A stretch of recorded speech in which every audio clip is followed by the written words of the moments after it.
Hello everyone and welcome to Revoltin Youth, another PlayStation Mini that I actually like quite a lot, though I'm sure quite a few people would disagree with me. But the music and general atmosphere won me over, and I wanted to Let's Play this, but there are a few reasons I couldn't.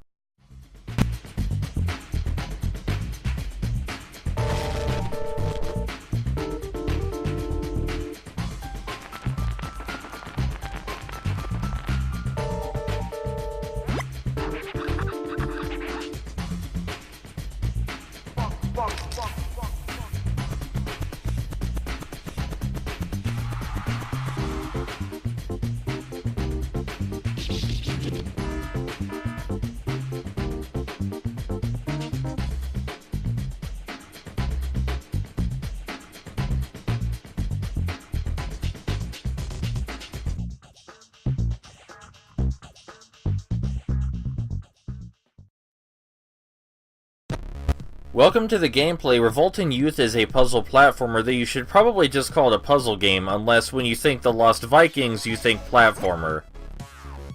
The only playable character we have right now is Badger, and he has a reasonably good jump height, reasonably good speed. And he has graffiti, which he can use to perform special interactions, like making gliders out of paint. You can also change the color of his paint by grabbing spray cans, which you need to disable machines that are the same color. Like, for example, this machine is green. So basically, he's the most gimmicky of all the available characters, though his movement is quite average. And the next few levels are just going to get us introduced to how he works.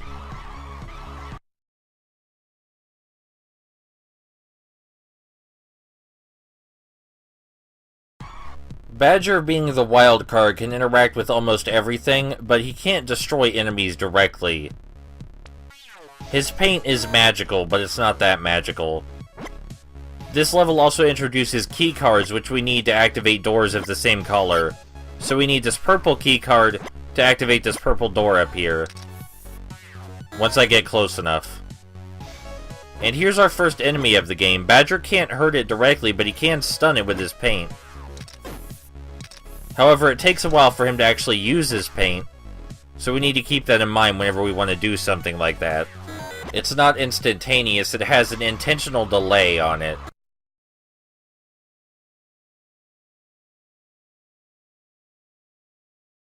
This level contains a couple more hazards than the other two, but it's still relatively short. Most difficult things we'll have to deal with are these buzzsaws that come up out of nowhere. Very difficult to make our way past those, and this enemy right here. And I'm just glad that we made it past him without getting hit. But after this level, the game assumes that you're well acquainted enough with how Badger works. The things he can and can't do. This means we should never have to deal with enemies just with Badger anymore. Unless we find ourselves taking Badger too far ahead of the group. Which can happen, but we shouldn't let it.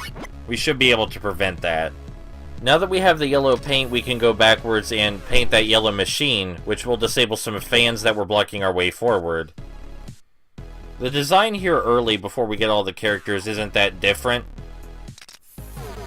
It does mean that we have less options,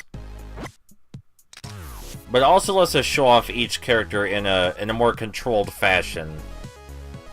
It won't be too long before we do get all the characters, though. This game does primarily revolve around gameplay with all three. It's just that we're not going to play it that long. With the fans disabled now, we can proceed safely to the exit. No, I'm kidding, there are more spikes. But now we can proceed safely to the exit.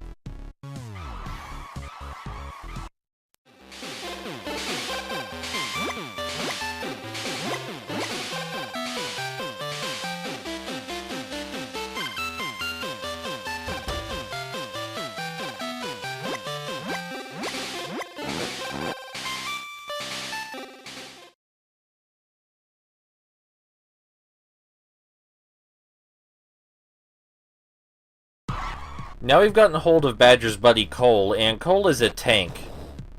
His main function is that he punches things and he pushes things. He also has the most health out of all the playable characters. But his jumping and speed is practically non-existent, so you have to help him get everywhere. For example, he can't jump over this laser field. but Badger can. So it is Badger's responsibility to make his way to the laser field and jump over it safely. You have to get very close to do this, by the way. Badger's jump has a lot of vertical, not a lot of horizontal. We just passed a checkpoint, which will give us a respawn in case we die. I'm not sure what that barrel is supposed to be for. We don't need it to complete the level. Perhaps it was just there to show us that Cole could push objects like that barrel. But I figured they could have found a better place to show that off. As you saw, Cole does have a harder time making it through obstacles like these spikes because he doesn't move quite as fast, but usually it's possible to make it anyway.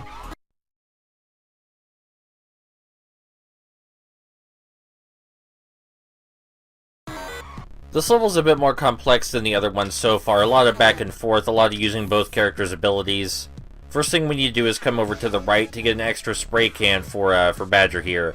Or rather, to replace his spray can. There aren't too many situations in the game where you can screw yourself over by changing the spray can color. The game is nice enough to avoid that. And unless we're positive what's ahead of us because we've died a couple dozen times, we're going to use Cole to scout ahead most of the time. This is what he's most useful for, is going ahead of everyone else and taking out the enemies and tanking any potential hazards that might have gone unseen. So I did say I like this game's atmosphere, but it's not exactly subtle. We're fighting Evil Man Industries with a bunch of young, hip people who hate factories. And I don't want to hear any arguments about whether these people are hip. They are the most hip young people. Badger is obviously better equipped to dodge these spikes. Cole is not so much, and I don't actually think we can bring Cole down here without him getting hit at least once. He just doesn't move fast enough. I like that the wanted poster for Cole is just a giant fist. It implies that the guy taking the picture was punched. Even though we never fight normal people, just robots, so maybe a robot took the picture.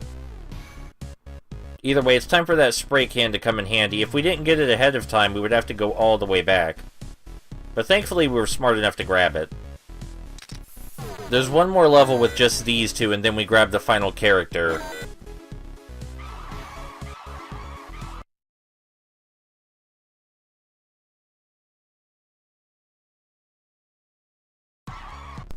This level is basically just a straight-up gauntlet. We take turns alternating between Badger and Cole and find our way passing between several different barriers. Not a lot of design in these first areas, just stuff we've already seen, though if you decide to take Badger ahead of Cole, you might die. As was already established, we should take Cole ahead. The game knows that the other two playable characters are not good at fighting enemies, and that is why there are so many of them. You can find the people who composed this music on YouTube, by the way. They have their own channels, and their channels have some very nice music. If you're wondering who exactly did compose the music, then don't worry about it. You will see by the end of this video. So it's not a problem. We don't really need Badger for quite a bit of this stuff. We can just take Cole way far ahead. That's something this game does sometimes, is, you take a single character way far ahead of the others, so it takes quite a while to catch them up. I believe this issue was less prevalent in things like The Lost Vikings because the levels were more vertical oriented. So there was a lot of dropping down and jumping up instead of moving horizontally, but I could be mistaken. I could be misremembering. Hopefully one of the reasons I couldn't Let's Play this is already becoming apparent, and that the level design is just far too obvious. None of the puzzles are really brain-bending to any degree. You can figure them out all reasonably enough. The levels do get longer and more complex, but they never really get more, interesting. What you're seeing here is pretty much what we're going to be doing, or what we would be doing the whole game.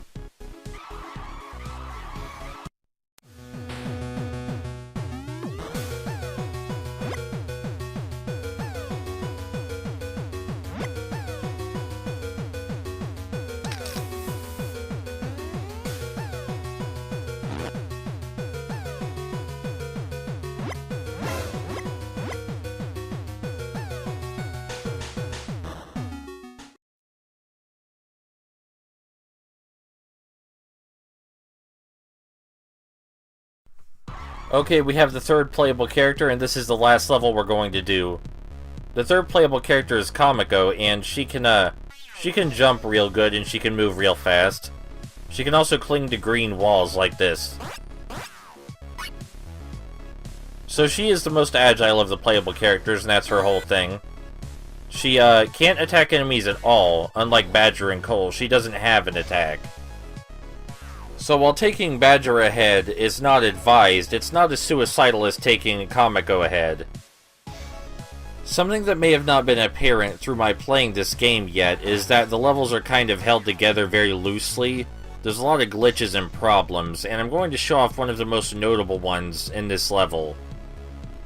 Most of the time you can proceed through without too much trouble, but there will be instances if you play this game where you will get stuck because of a glitch.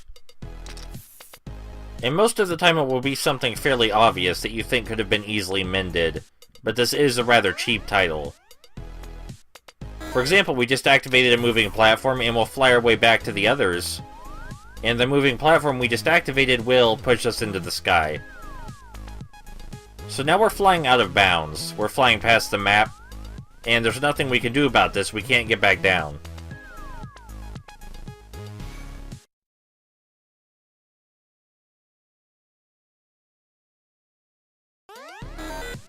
This glitch is very easy to trigger by complete accident. So, it's not like I had to practice this. As you saw, I almost made it happen again. There are times when you have to move all characters on a moving platform, and you will be pressured to get all of them on and off the platform in one go. If you're me, because you don't have any patience. Most of the time you can do that, but sometimes you'll just have to wait. This game does involve a lot of waiting and moving back and forth. And I didn't mind that because none of the levels are more than 4 minutes long, and it's pretty inoffensive aside from a few glitches like the one I just showed. It's not exactly the prettiest game, but I played it for the atmosphere mostly. And even if your graphics aren't the best ever, you can still establish a good style, and this game has a style. It has a lot of graphical problems, but it still has a style. If Kamiko gets hit by one of these, I'm pretty sure she loses half her health. She is basically made of paper. We're near the end of the level now, and you've been acquainted with all the characters and what they can do, and why I couldn't let's play the game, hopefully. But there is a second reason, because I've never let not having enough commentary stop me before. I just reached to new heights of commentary. I found new things to talk about in the game. I mean, surely if I could let's play Devil Within, I could let's play this, right? But it's not that simple, because there's something that makes it physically impossible to let's play properly. Hell, it makes it physically impossible to play it properly, let alone let's play it. And it was rather depressing when I found this out, because I invested a lot of time into the game, and the idea that I would record it. That was a couple of years ago, though. I bought this game a couple of years ago with the intention of let's playing and recording it after I found out that I actually really liked it. But it's time to figure out why we couldn't do that. So here we are back in the main menu, and we're going to go to level select and go to the furthest I've gotten in this game, the furthest it's physically possible to get, level 35. And when we get there, after it loads, you'll see that the level is broken.